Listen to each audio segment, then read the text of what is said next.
Is Jimmy Perry here with the PowerPlay podcast.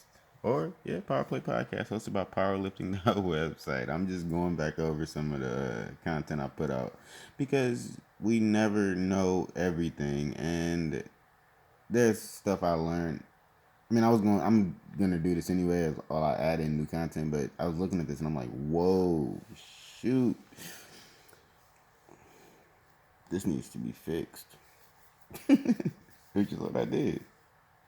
So so why does my stomach look bigger after working out? That's one of the answers I put out, but it was only I think like 10. It was like I was doing like um I know I was making the episodes like there's 5 answers in one, and I was looking at it and I was like, whoa. I mean, when I did it, I was like, okay, this is okay because I'm gonna go back over it anyway. It's like a Wikipedia. It's like a wiki. Like it's nothing ever ends. If someone wrote a post or made some content and never updated it, they're lazy.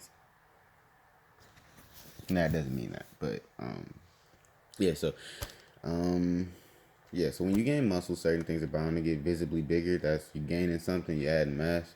So the stomach is one of those things. Stomach covers the abs, obliques, the transversus abdominis, and then the other two. No, I'm joking. The exterior obliques, the internal obliques. Hold on. All the obliques and muscles. Since I didn't know it offhand. So it's the rectus abdominis, transverse abdominis, internal obliques, and external obliques. Sorry about that. So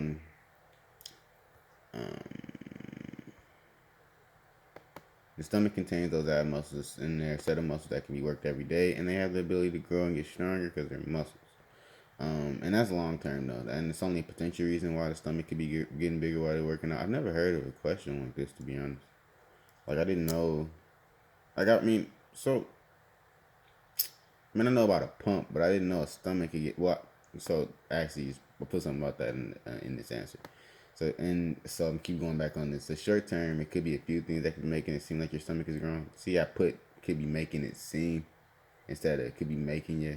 So I had to fix that because I would have put will be making, and then I looked at it and I'm like, whoa, yeah. I don't, and I'm looking at all like there's no everything needs a perfect fit. There's no like one size fits all for any of this, so I couldn't say. And there's no absolutes. So reasons why your stomach may look bigger after working out. So one, you're not eating right. So this is where my story comes in. But you could be bloated, or you could have a generally bad diet. So drawn from my personal life, I used to have a bloated stomach, terribly bloated. I had no idea I was lactose intolerant. Yes, I am ashy. I had no idea I was lactose intolerant, and I was drinking a lot of milk and eating tubs of ice cream and just doing all this crazy stuff. Well, it wasn't really crazy, but I was doing all this stuff I shouldn't have been doing. It was bad for me. But what I learned while I was eating all of this dairy was, which I was doing for the calories, was that it was causing me to bloat. And the bloating always seemed worse after the workout. Like I would lead a workout with like a full blown strongman gut, and I'm like 106. I'm very small, but I had a strongman gut. Like it was to the point where I could see it through my stomach, and that's when I started getting scared because it was happening like on a regular basis. And I'm like, am I getting fat? 'Cause this was also during the period when I was eating. I was eating actually relatively fairly healthy. I was like baked. I had some baked chicken every day with the veggies and the granola, which was not good for me. And another issue, stepping away from my story, another issue could be that your diet is bad in general. Just because you exercise doesn't mean you lose stomach fat. Most of the issue with unseen atoms are excess fats and the carbs and just bad diet. So the carbs, fats, proteins, and nothing's in order. And so for a guy, I don't know how many macros you should be consuming. I put a list, or not really a list, 3 points. So protein should be 10 to 35% of your diet, and carbs 45 to 65% of your diet. Lower end if you're trying to lose fat. Fats 20 to 35%. Lower end if you're trying to lose fat. And then also understand that your stomach may not have really grown because perception always beats reality.